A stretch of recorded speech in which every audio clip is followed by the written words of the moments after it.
Hello বন্ধুরা, আজ আমি রান্না করেছি এই যে মিষ্টি কুমড়োর ফুল। এই দেখুন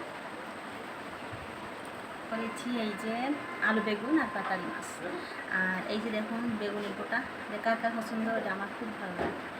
আর এই যে পাতালি মাছ আসলে মেলাটা বড় না, এইটা আমরা মিষ্টি কুমড়োর বড়াটাই মেনলি এটাই আমরা খাচ্ছি, একটু ভালো লাগছে। কেউ খেয়েছেন কিনা আর খেয়ে থাকলে বলবেন। এই একটু করে নিলাম, একটু করে নিলাম।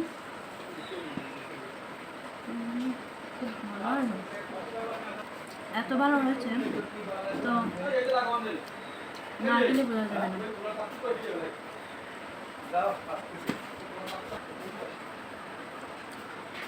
এত টেস্টি হয়েছে, আমি শেয়ার করলাম।